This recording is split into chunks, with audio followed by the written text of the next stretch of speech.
వంగవీటి నరేంద్ర తాజా స్టేట్మెంట్ ఇచ్చే ముందు కొంచెం ఆలోచించుకుంటే బాగుంటుందేమో. వంగవీటి రాధా దివంగత నేత వంగవీటి రంగ కుమారుడిగా చెప్పుకోవడం సిగ్గుగా ఉందని రాధారంగ మిత్రమండలి రాష్ట్ర అధ్యక్షుడు వంగవీటి నరేంద్ర ధ్వజమెత్తారు. రాజమహేంద్రవరంలో సోమవారం ఆయన మీడియాతో మాట్లాడారు. వంగవాటి మోహన్ రంగాన్ని హత్య చేసిన టీడీపీ అనే విషయం రాష్ట్ర వ్యాప్తంగా చిన్నపిల్లాడికి సైతం తెలుసు అన్నారు. తండ్రిని చంపిన పార్టీలోకి పదవులు డబ్బులకు రాధా అమ్ముడుపోయి వెళ్ళాడని ధ్వజమెత్తారు.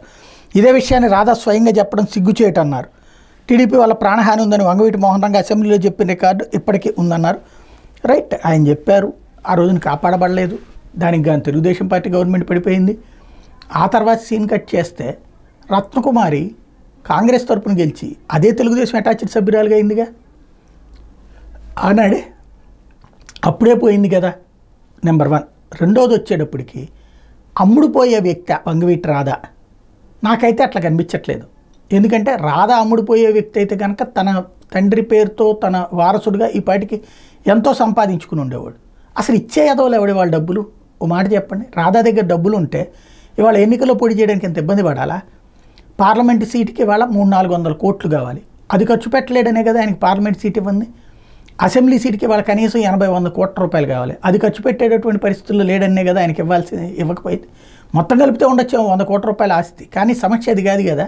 అన్ని అమ్మేసుకుని రోడ్డు మీద కూర్చోలేరు కదా.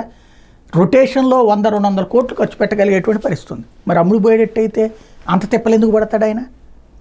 లేదా రోజు జనాలకి ఇప్పుడు నాయకులు పంచుతున్నట్టు పంచుతూ ఉంటే కనుక అసలు ఇవాళ ఆయన ఇబ్బంది పడాల్సిన పనే లేదు. బోండవమా పంచుతూ ఉంటాడు, అతని పేరేంటి వల్లభనేని వంశీ పంచుతూ ఉంటాడు. అంటే కష్టాల్లో ఉన్నామని వచ్చేటటువంటి కార్యకర్తల కాళ్ళ కోసం రోజుకి కనీసం 5-10 లక్షలు ఖర్చు అవుతాయి ఒక్కొక్క నాయకుడికి. అలా ఖర్చు పెట్టగలిగే స్తోమతుంటే రాధా దగ్గర అయితే కనుక రోజుకో 20-30 లక్షలు కావాల్సి వస్తుంది. ఎందుకంటే ఎక్కువ మంది వస్తారు, రంగా గారి అబ్బాయి అన్నటువంటి ఉద్దేశం. అలాంటిది చేయలేకనే కదా అతను ఆగుతున్నటువంటిది. అట్లాంటి మనిషిని పట్టుకుని విమర్శించు నువ్వు, ఆయన తెలుగుదేశంలో ఉన్నాడు. కానీ ఈ టైపులో కరప్టెడ్ అనినో అమ్ముడు పోయాడు లాంటి పదాలు కరెక్టో కాదో ఆలోచించుకుంటే బెటర్.